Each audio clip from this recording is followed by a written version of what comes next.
सितंबर सन 1907। ये बात है आज से करीब 110 साल पहले की, जब भारत और पाकिस्तान अलग नहीं था और भारत के कुछ हिस्सों पर अंग्रेजों ने अपना कब्जा जमाया हुआ था। उस समय भगत सिंह का जन्म 28 सितंबर सन 1907 को पंजाब प्रांत के जिला लियालपुर के बंगा गांव में हुआ था, जो कि अब पाकिस्तान का हिस्सा है। भगत सिंह के पिता का नाम सरदार किशन सिंह और माता का नाम विद्यावती कौर था। भगत सिंह के पिता और चाचा अजीत सिंह भी एक सक्रिय स्वतंत्रता सेनानी थे। भगत सिंह के परिवार के सभी लोग बड़े वीर और साहसी थे। भगत सिंह भी बचपन से ही साहसी, निडर और बहादुर थे कि हिम्मत को देखकर उनसे बड़ी उम्र के लोग भी घबरा जाते थे। भगत सिंह जैसे जैसे बड़े होते गए, देश प्रेम की भावना घर करने लगी। 13 अप्रैल सन 1919 ये वो दिन था जिसने भगत सिंह की दिल और आत्मा को झंझोर कर रख दिया और उनके मन में अंग्रेजी हुकूमत के खिलाफ आक्रोश भर दिया। जलियांवाला बाग के हत्याकांड की, जिसमें अंग्रेजी अधिकारी जनरल डायर ने रॉयल एक्ट के विरुद्ध में हो रही एक सभा पर बिना किसी चेतावनी के भीड़ में खड़े हजारों लोगों पर गोलियां चला दी।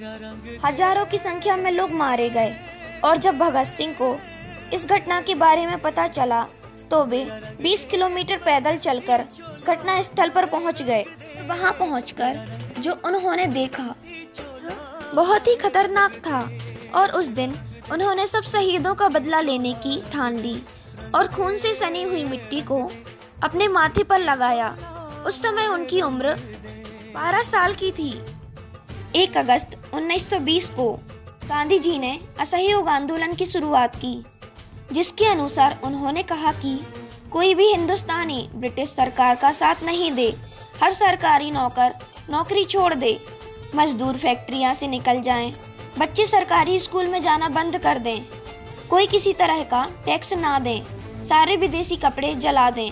इस आंदोलन से उनका मकसद था कि सारी विदेशी कामकाज रुक जाएं। भगत सिंह ने भी इस आंदोलन में बढ़ चढ़कर हिस्सा लिया। 5 फरवरी 1922 को गोरखपुर जिले के चोरी चौरा नामक स्थान पर पुलिस ने अनेक जुलूस को रोकना चाहा, जिसके फलस्वरूप जनता ने क्रोध में आकर थाने में आग लगा दी, जिससे एक थानेदार कई सिपाहियों की मृत्यु हो गई। इस कारणवश गांधी जी ने असहयोग आंदोलन ये कहते हुए वापस कर लिया कि स्वतंत्रता के लिए अभी हमारा देश पूरी तरह से तैयार नहीं है। इस कारण भगत सिंह के मन में गांधी जी के प्रति रोष उत्पन्न हो गया, लेकिन पूरे राष्ट्र की तरह वो भी गांधी जी का सम्मान करते थे। मगर उन्होंने अहिंसा को छोड़कर हिंसा का मार्ग अपनाना शुरू कर दिया तथा कई दल के भी सदस्य बने। उनके दल के मुख्य क्रांतिकारियों में चंद्रशेखर आजाद, राजगुरु और सुखदेव शामिल थे।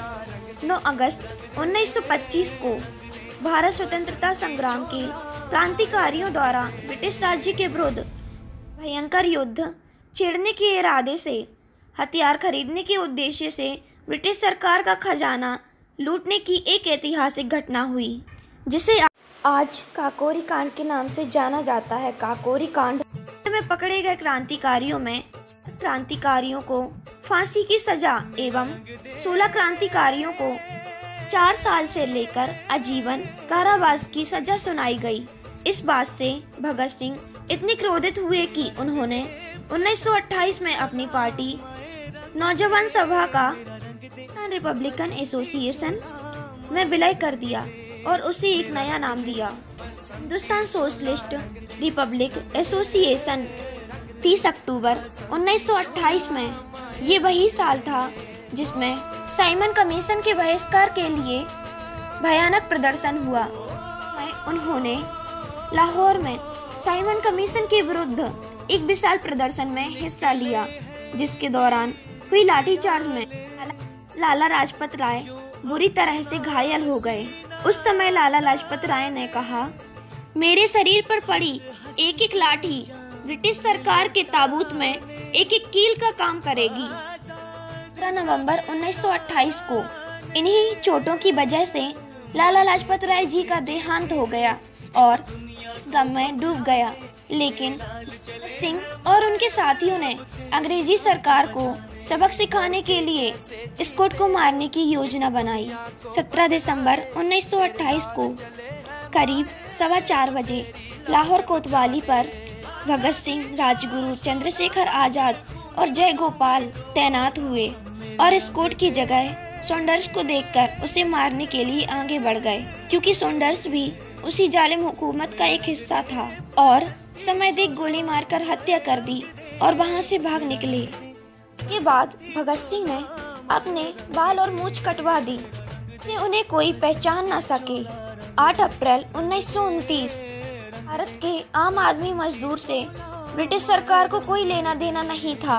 वे तो बस उन्हें और भारत पर अपना कब्जा जमाना चाहते थे। पाक इरादे के साथ इस सरकार मजदूर विरोधी बिल पारित करना चाहती थी, लेकिन भगत सिंह चंद्रशेखर को यह मंजूर नहीं था और इसी बिल पर विरोध जताने के लिए भगत सिंह और उनके साथी बटुकेश्वर दत्त ने दिल्ली की केंद्रीय असेंबली में अप्रैल 1929 को बम फेंके। वहां बम फेंकने का मकसद किसी की जान लेना नहीं था, बल्कि ब्रिटिश सरकार को अपनी बेखबरी भरी नींद से जगाना और बिल के खिलाफ विरोध जताना था। असेंबली में फेंके गए बम खाली जगह का चुनाव करके फेंके गए थे और उस बम में कोई भी जानलेवा विस्फोटक पदार्थ नहीं था और सिंह और उनके साथी ने इंकलाब जिंदाबाद के नारे लगाए और स्वयं अपनी गिरफ्तारी दी, क्योंकि भगत सिंह ने दृढ़ निश्चय कर लिया था कि उनका जीवन इतना जरूरी नहीं है जितना कि अंग्रेजों पर भारतीयों के खिलाफ किए जा रहे अत्याचारों को विश्व के सामने लाना। गिरफ्तार होने के बाद सिंह और बटुकेश्वर को जिस जेल में रखा गया था, वहां भारतीय कैदियों और अंग्रेजी कैदियों में बहुत भेदभाव किया जा रहा था। भारतीय कैदियों के लिए वहां सब कुछ दुखदाई था। रसोई क्षेत्र चूहे और कॉकरोचों से घिरा हुआ था। पढ़ने और लिखने के लिए अखबार और कागज पेन भी नहीं दिए जाते थे तथा उसी जेल में अंग्रेज कैदियों के लिए वह सारी सुविधाएं उपलब्ध थीं। यह देख भगत सिंह ने कहा, कानून सबके लिए एक है, और उन्होंने ये निर्णय ले लिया कि जब तक उनके साथ इंसानों जैसा व्यवहार नहीं किया जाएगा तब तक वे खाना नहीं खाएंगे। जून 1929 यहाँ से सफर शुरू होता है उनकी भूख हड़ताल का। भगत सिंह के साथ बटुकेश्वर दत्त ने भी उनका साथ दिया। हड़ताल तुड़वाने के लिए अंग्रेजों ने उन पर ऐसे ऐसे जुल्म किए कि कल्पना करके रूह कांप जाए। घंटों तक बर्फ की सीलियों पर लिटाकर कोड़ों से पीटा जाता था। जबरदस्ती उनके मुंह में दूध डालने की कोशिश की जाती थी, लेकिन वह अपने हौसलों में इतने पक्के थे कि भी एक बूंद दूध भी अपने शरीर पर नहीं पड़ने दिया। और दूसरी तरफ उनके बाकी साथियों को भी गिरफ्तार कर लिया और कुछ दिनों के बाद भगत सिंह को लाहौर जेल में शिफ्ट कर दिया था। भगत सिंह की भूख हड़ताल को देख उनके सभी साथियों ने भी भूख हड़ताल शुरू कर दी और उन सबके साथ भी अंग्रेजी सरकार ने वही सुलूक करना शुरू कर दिया।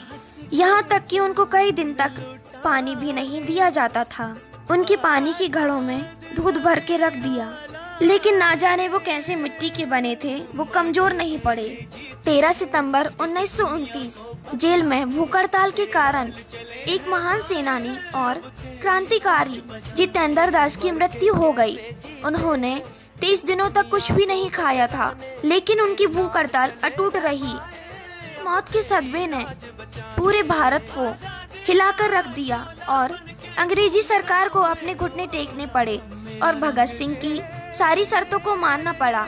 5 अक्टूबर 1929 भगत सिंह और बटुकेश्वर दत्त ने अपनी भूख हड़ताल पूरे 116 दिन के बाद 5 अक्टूबर 1929 को तोड़ी।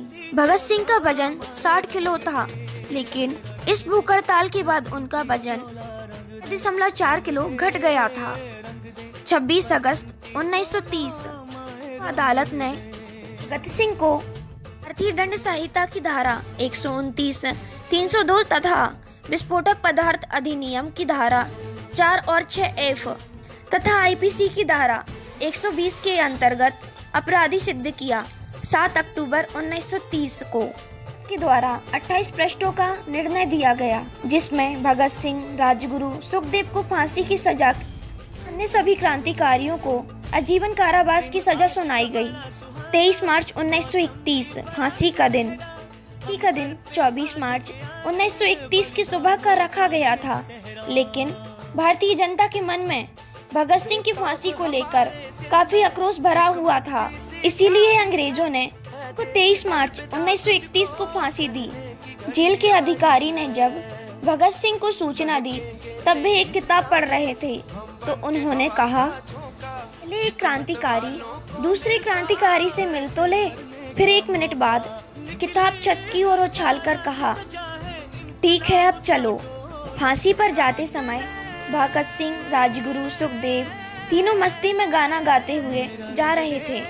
फांसी के तख्ते पर खड़े होकर उन्होंने जोरदार इनकलाब के नारे लगाए।